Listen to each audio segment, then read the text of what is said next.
Welcome to Music Crush, a new music podcast hosted by Flute New Music Consortium. I'm Elizabeth Robinson. And I'm Nicole Reiner.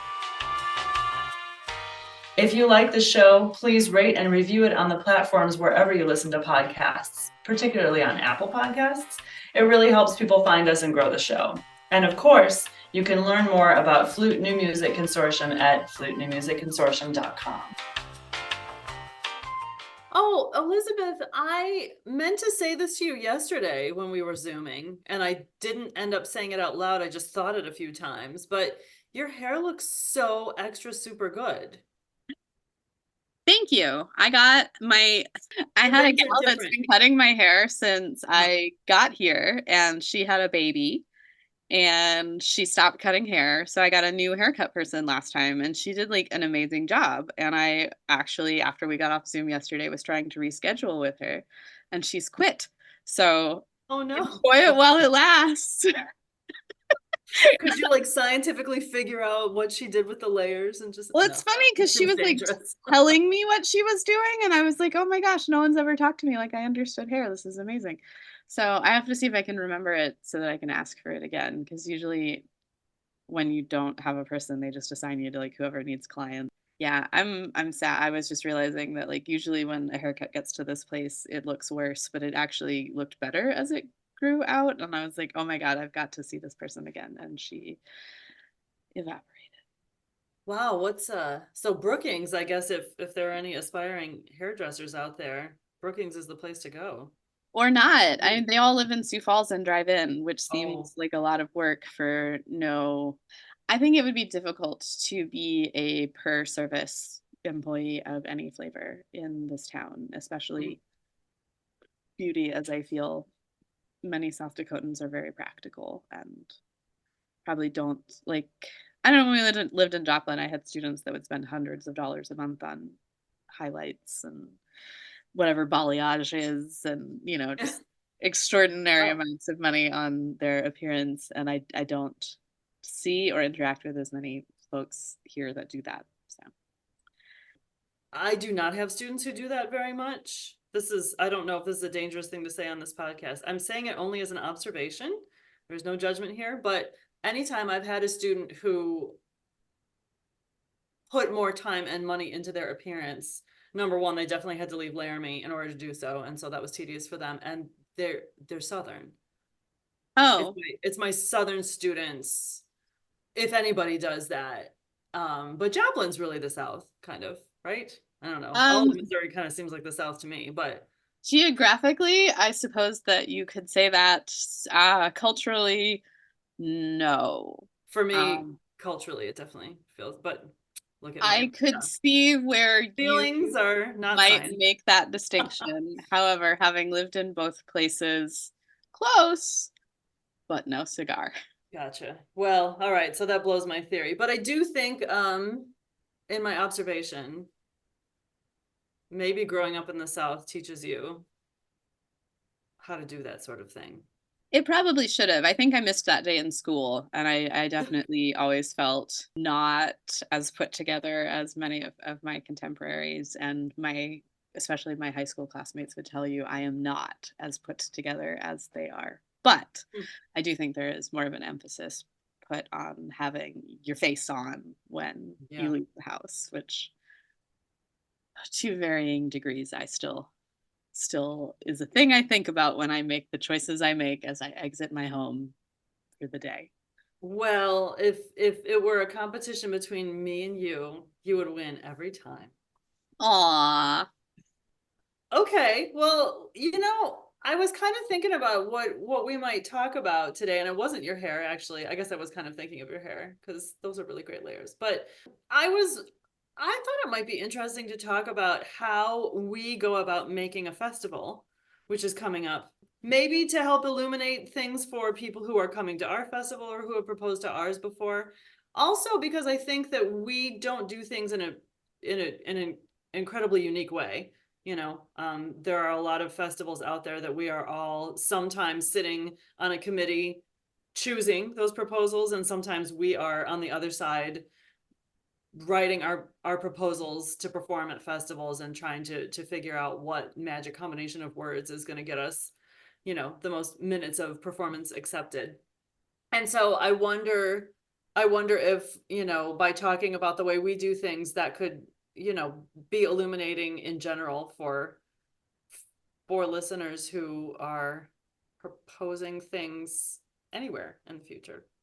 So I think what I'm hearing is that you want to know, why didn't my proposal get accepted? I don't know, maybe, or why did it? You were the chair of the proposal committee for this particular festival. I had to bag out for other duties as president. I miss being on the proposal committee. I think it's the most interesting and the most fun part of a festival, honestly, is getting to see what everybody proposes. But The proposal committee missed you too.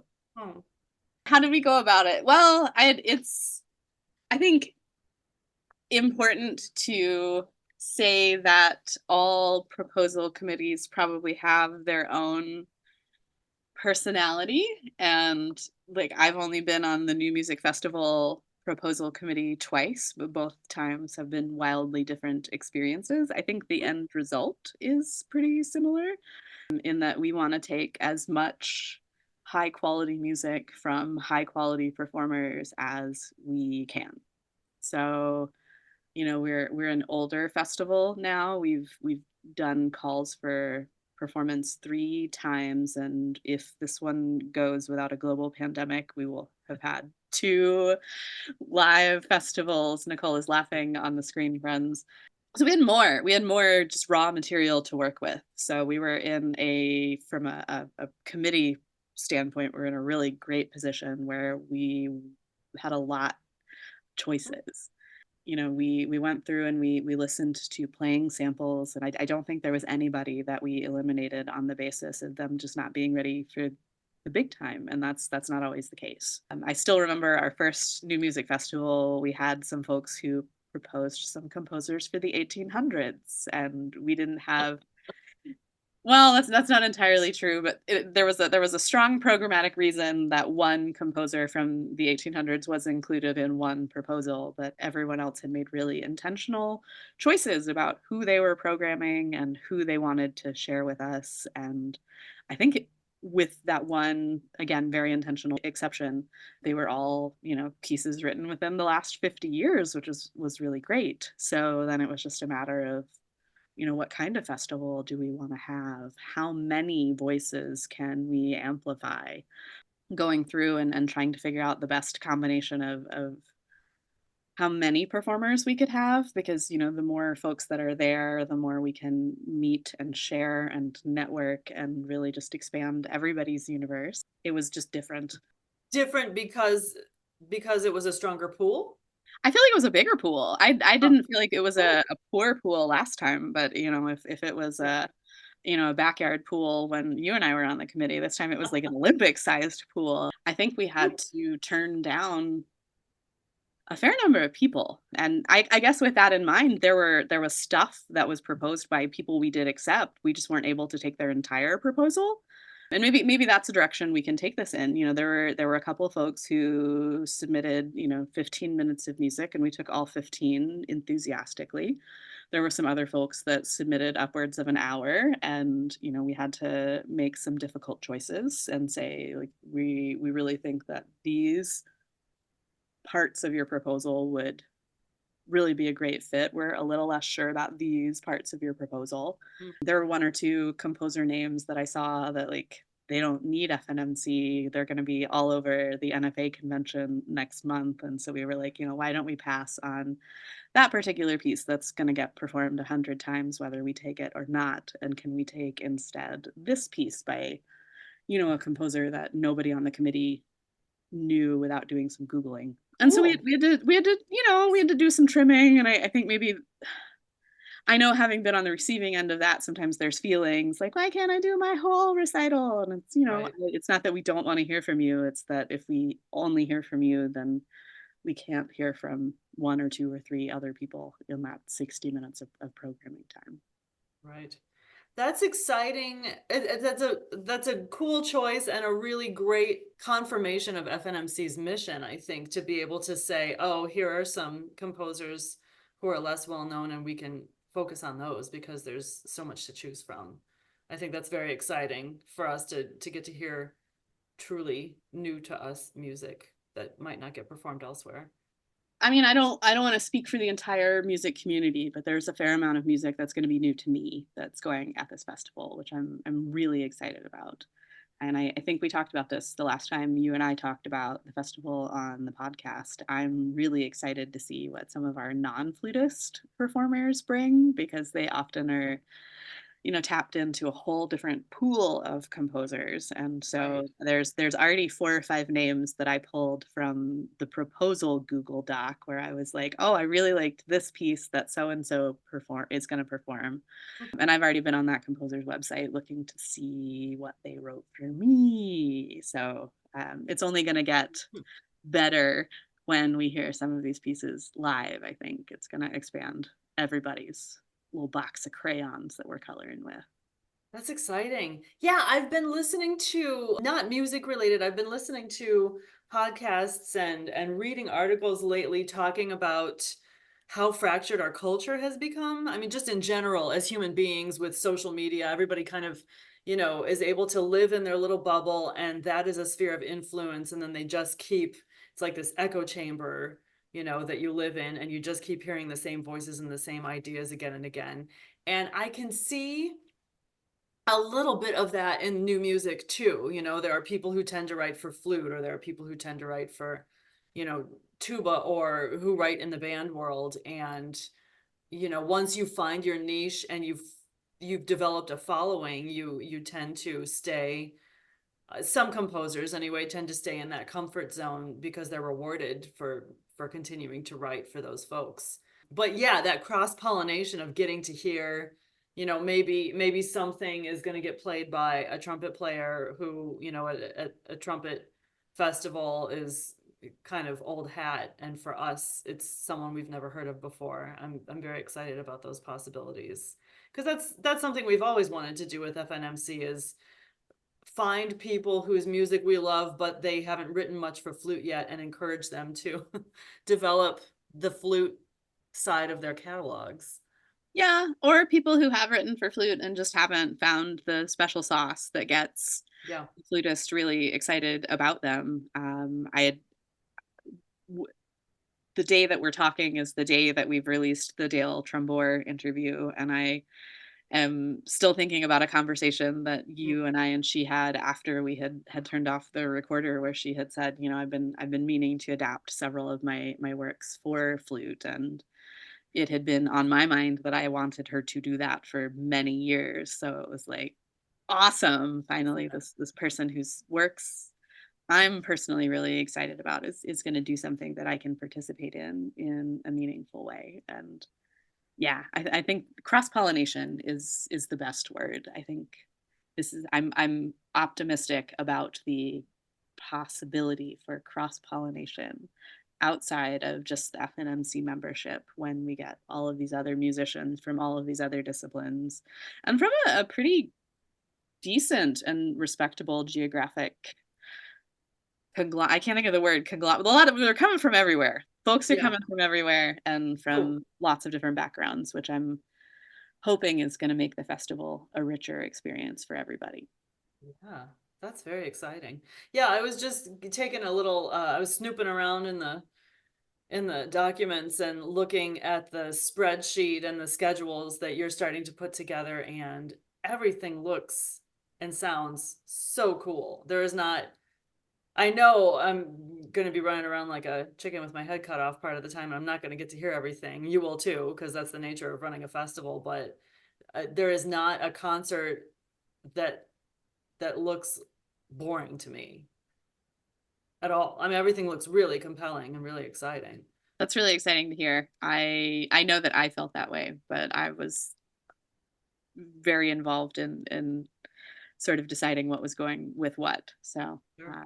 I'm optimistic that your excitement will be transferable to anybody who makes it to Omaha in October. Yeah. And I should say, I mean, I felt really, really satisfied by the first festival that we had in Stony Brook. It was the very first time we'd ever done it. So yeah, we probably didn't have to reject all that many people outright outright, just in terms of the number of people who found out about the festival and applied. But that was my first experience sitting on a proposal committee, being on the other side of it rather than just being the person writing the proposal and wondering what on earth it was going to look like to someone else. That was my first experience of reading other people's proposals and listening to their samples. And man, everybody sounded so good. And everybody had really interesting, well thought out proposals and interesting pieces and lots of stuff that was new to me, with the exception of, yeah, WC. WC is not new music anymore, friends. Really, it's not. But that was like the one thing where we just sort of went, what? But why though? Why Syrinx? You know, it's okay if you love Syrinx, just don't propose it for a new music festival. But everybody else was wonderful, and everything that I got to hear and see at that festival was really inspiring. Really got me excited when I went home to find new music. And then the pandemic hit, so I had tons of time to listen to music. Yeah, Elizabeth alluded to this, but we have been through this process 3 times now. But the Tucson Festival, which was supposed to happen in 2022, we ended up canceling. And I think I was the last holdout. I really did not want to cancel that festival. But once Mid-Atlantic fell, once the Mid-Atlantic Flute Convention fell, it seemed like, which was happening the same weekend, it seemed like it would be tone deaf of us to still invite people to come. It was Omicron then, I think. It was Omicron. It was, Omicron. I don't know, there were a lot of chaos factors in that. We don't have to talk about it. But you wanted to talk you wanted to talk a little bit about how decisions got made. Were there particular things that you were interested in sharing with our audience? Yeah, it's been this way every time, and it's I guess all I can do, of course, is talk about my experience and my new perspectives from being on the other end of things, and maybe this will reveal more about what a basket case I can be. But you know, sometimes we get an email or two trying to push for a little bit more, or you know, feeling a little frustrated that maybe one of their pet pieces that they really loved the most didn't end up getting included in the acceptance, that sort of thing. Sure. And I certainly, I think anybody who's ever, I will use NFA as the example because it is the huge Leviathan festival that we have as flutists. Anybody who's ever proposed to NFA, I would say more than once in their lives, has experienced some level of frustration with not getting everything accepted, or not getting anything accepted, or getting it, you know, sort of chopped up into tiny little bits until it looks like something new. And I, especially as a less experienced proposer earlier in my career, would take that pretty personally. I would get really frustrated by that. And I think it's because I was so invested in the thought and the organization that I had, the narrative arc that I had put into those proposals. So when I would propose, you know, an hour's concert, thinking that that was the right thing to do, air quotes, right? It changes every time with every committee. And then I'd get one piece accepted, you know, that was very disappointing to me.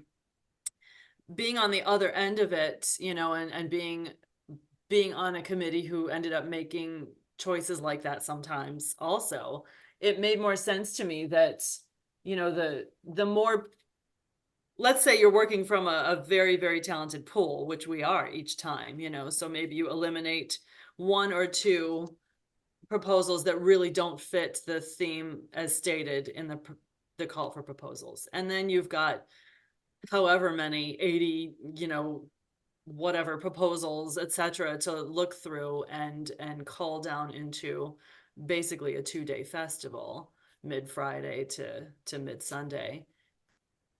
As you said, you know, if everybody's got compelling music and everybody's playing really beautifully and has interesting messages to share, you don't have to choose to do it this way. But I think we have each time chosen to share as many bits and pieces of those cool proposals as possible. So it means more people get a chance to play something at the festival. But in order to make room for each other, maybe you're playing fewer minutes than you had hoped for. Yeah. Yeah. I mean, we definitely had some proposals that took the full recital route. And if there are festivals that use that as their sort of guiding star, I am not familiar with them. We don't really do that.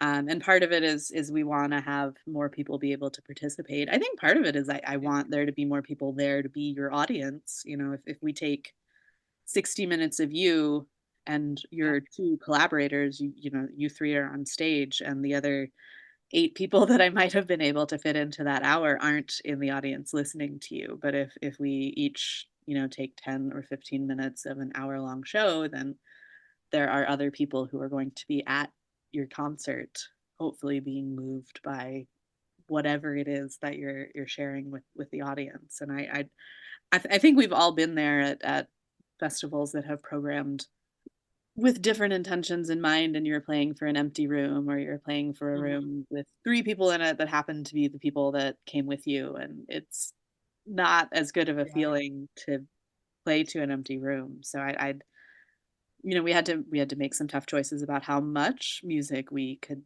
take. There were more spoken proposals made for the Tucson Festival that didn't happen. So we had budgeted for, you know, X number of minutes of music and X number of minutes of talking. And we didn't get X number of minutes of talking, so we had to like reconfigure the schedule grid real quick to see if we could squish more performances in so that we could take the things that our participants wanted to do.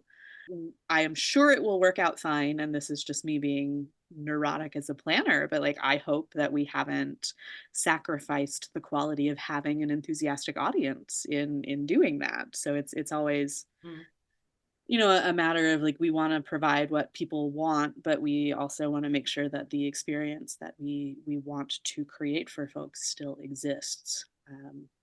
And it's a weird little balancing act. Yeah, that's a good point.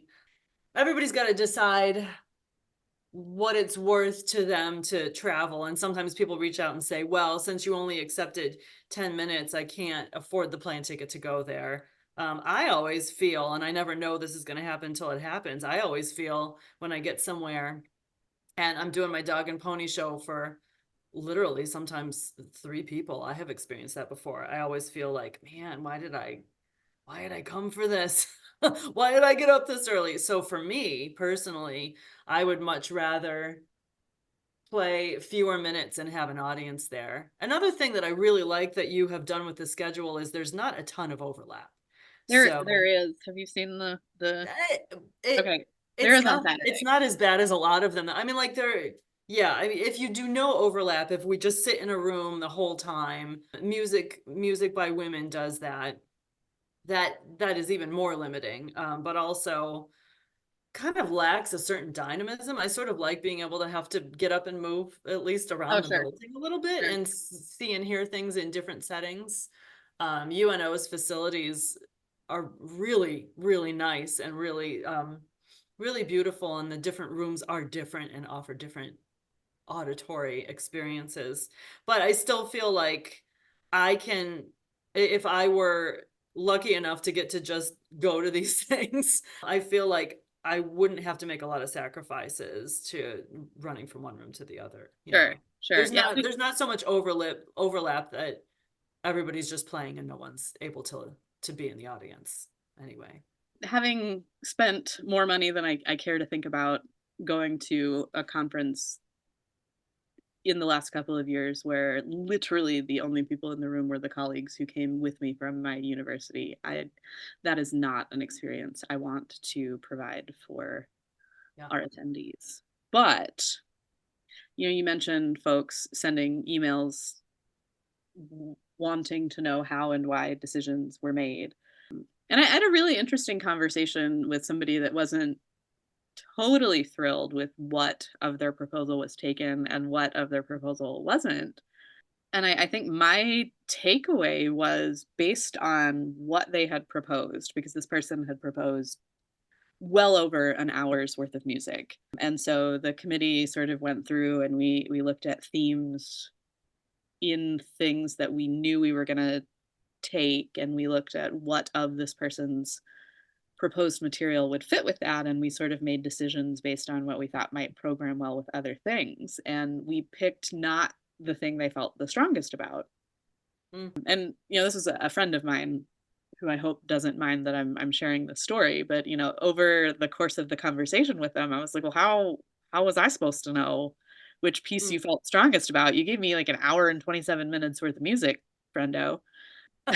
Like, was there an asterisk next to, if you can only take one thing, please take this thing? And they felt it was obvious what was the most important, and I felt it was not obvious at all, because I've got like 97 minutes worth of music. And so I think my takeaway for the next time I propose to like the behemoth that is NFA is like, I'm gonna go with less, and I'm gonna go with the thing that I feel most passionately about. Because there were a number of times where the committee is looking, and we're having to make choices, and I didn't say it, someone else said it, but they said, I would really like to take this piece, but that person is already playing. And then they ticked off the number of other things that they were playing. And then as the schedule maker, there are one or two folks who had some really awesome collaborations with like different groups. And we don't have a lot of overlap, but we do have a little overlap. And I'm like, crap, where am I supposed to put these groups so that this person is physically able to be in the place where they need to be? And this is all assuming they don't want to do any rehearsing. Like, you're going to have a rough weekend just meeting the commitments that you made. And we didn't do all of your stuff. So like, sometimes it's logistical. You can't play all weekend because we can't clone you. That's very thoughtful. And I guess the privilege of it being a smaller festival. I mean, if this was a 5-day or 6-day festival like NFA is, then or like NFA where there's like 4 rooms that are going simultaneously. I don't know. I had a moment as I was trying to figure out what to do with this one person, because I wanted them on one concert because that theme went with this thing, and I wanted them on another concert because that theme went with this other thing, and I was like, how does NFA do this? Whoever is doing this for these larger festivals is not being compensated properly. Long story short, less is more. If you only do one thing, like, we can tell what you feel most passionately about. And if you do a whole bunch of things, like, I'm sorry if I wasn't able to read your mind to know which one was the best one. What if that person had turned in a proposal with all this stuff and said, please prioritize this? How would you have felt about that? I mean, it's impossible to say. I hope I would have been like, okay, so this is the most important thing, but you still gave me the other options. I'm gonna do whatever. Like, I'm thinking back to the Tucson Festival. We had a person who was a little less polite than the one I'm talking about right now. But we had a person for whom we had taken, project A, and they wanted us to take project B, and I was like, project A fits this theme and this theme and this theme, and project B is a project. So, at the very least, don't propose something that you don't truly want to get accepted. Yeah. I mean, and that person had 6 or 7 things. Like, there was a menu. I remember that person. And it was all really compelling. It was all really interesting. But again, it's what you can't see when you're proposing is just how many compelling proposals are sitting there in the inbox along with yours. Which makes like it hopefully that is encouraging that you are part of a festival where really good stuff is going to happen all weekend. But of course, it's disappointing if you've really gotten very invested in something. That's interesting, because I know when I was younger, I definitely did the throw everything at the wall and see what sticks method. It's hard. It's hard not. I mean, I think I did this for my NFA proposals last year. I proposed everything I could think of that could potentially fit, and I hadn't done that in a while. And I will share that none of those proposals were accepted. And as I was going through this process for our festival, I thought, maybe this advice is for you too. Like, don't propose it if you're not. I think it comes through if you're not excited and invested. I think it comes through, and I think people can smell it, and nobody wants somebody just going through the motions on stage. We want to do the thing you're excited about doing. And then if you're excited about everything that you're doing, like I don't know how to make that not hurt. I don't think any musicians engage in any projects that they don't feel passionately about on some level, but it can't all fit. I think we have to do this all the time, don't you? I mean, everything that you do requires so much love and commitment just to do it at all, because everything is hard. And so you have to be so invested while you're doing it. Maybe an album review comes out and somebody didn't like the way you played this piece, or a review of a performance or a solo that you did with the orchestra, or maybe you birthed all of these proposals that were really meaningful to you, and some of your babies were rejected. You have to kind of do an about face a little bit and say, okay, I really care about these things, but I now suddenly have to be able to kind of flip a switch and say, not that you're lying to yourself and you don't care, but say, all right, my investment is still genuine and real, and it doesn't negate the project if it was rejected for this thing. It's hard though, because you put your all into something and you kind of get into that zone, and then to be able to step back and say, okay, I can recognize that somebody else doesn't feel the same way, or it didn't work out this time. But as you're talking, like it's not always personal.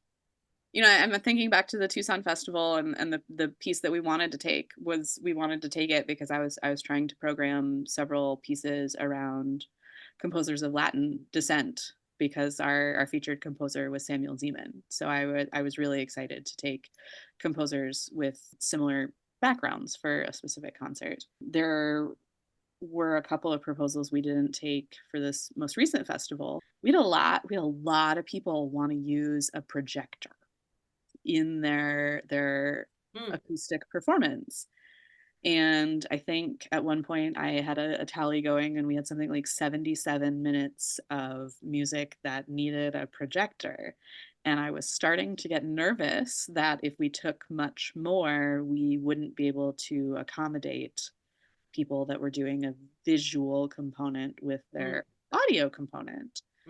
And so we started to weigh those a little more carefully for just like logistic reasons. It wasn't that any of the proposals weren't good. It wasn't that we weren't excited about them. It wasn't that we have any particular concern about projectors or whatever. It was just, we want to make sure that we can actually accommodate whatever feature each of these pieces needs. Doing the programming, we have UNO has been really lovely and has offered up someone to help with all of the tech, that is familiar with the tech that is in the space, which if you're an electronics composer, we all know is, something that you need someone who knows the quirks of that machine. But that person can only be in one room at a time. So while all of the spaces at UNO are equally prepared to accommodate live electronics and processing, we only have enough personnel for one space at a time. And I assume that person is going to want to eat or go to the bathroom or see their family at some point during the weekend. No. So sometimes stuff doesn't get taken, and it's not because it's not artistically valid, and it's not because we don't love you. It's because we don't want to break the human being that is responsible for running the soundboard that you need. And so we had to, I keep wanting to make a joke about Sophie's Choice, but like sometimes it's just a Sophie's Choice thing where like somebody has to be sad, and unfortunately it's you. Yeah, and I would say, I mean, you said sometimes it's not personal. I would say it's not personal. I mean, when you don't get everything that you accepted, like you are a great musician and you have interesting projects, but it's all these other circumstances that add up to not everything getting accepted.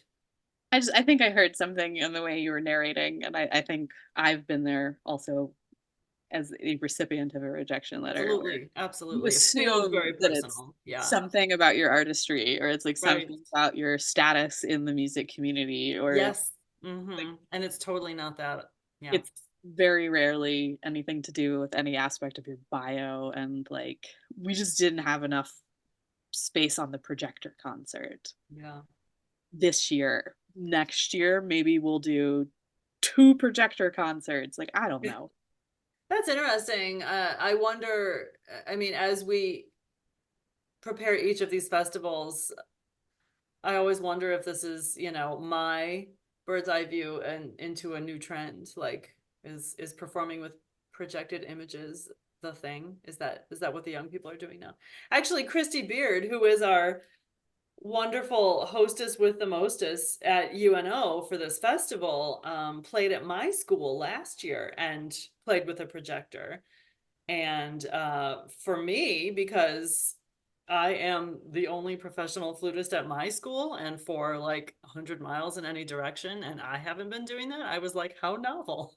So it's interesting that, you know, sometimes I feel very disconnected to the rest of the world teaching in Laramie, as many of us do, because we are all very spread out. But I wonder if that's a trend that's happening right now, and we're learning about it through these proposals.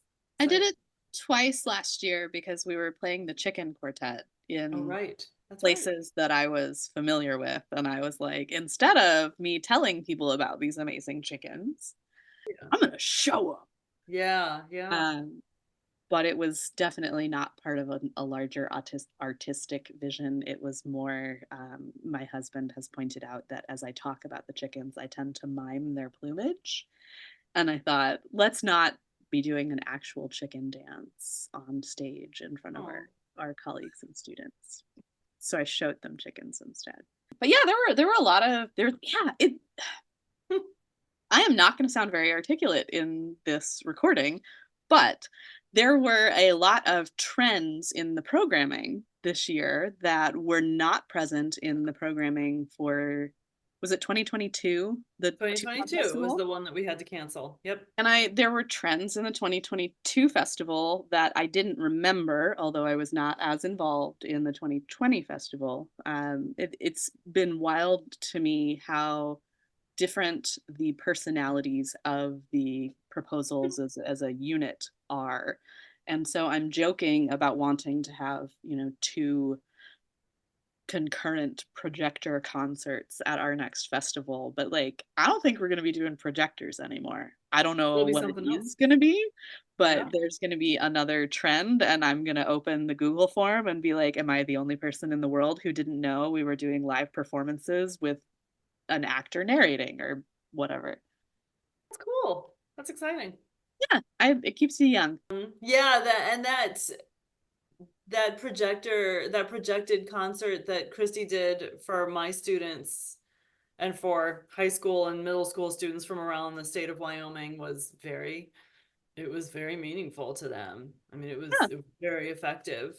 It is nice to have that visual component, and it helped them kind of stay on track, I think, as they were listening to what the pieces were about. So well, I'm super excited for our projector concert. I can't remember if it is right after or if it's at the same time as our live electronics concert, but we had enough material that we may have a full 90-minute concert of live processing. We have a full 90-minute concert of images that go with the music that is being performed. I haven't figured out what I want to call it yet, but we have another entire concert of flute duets that I am going to give some sort of sassy title. Like there's a little bit of something for everyone. I think we have one concert that doesn't have any flutes on it at all, which I'm probably the only one that will notice, but I was pleased with that also, like a flute safe space if you're troubled out. Yeah. It should be a good weekend. Well, thank you for all of your hard work. It's not done yet. More to come. Well, I guess hopefully we'll see a lot of our listeners there. Maybe. October 11th through 13 in beautiful Omaha. Be there or be square.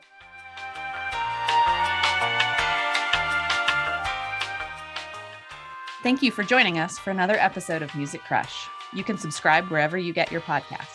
You can also support the podcast, read show notes, and learn more about FNMC by visiting www.flutenewmusicconsortium.com.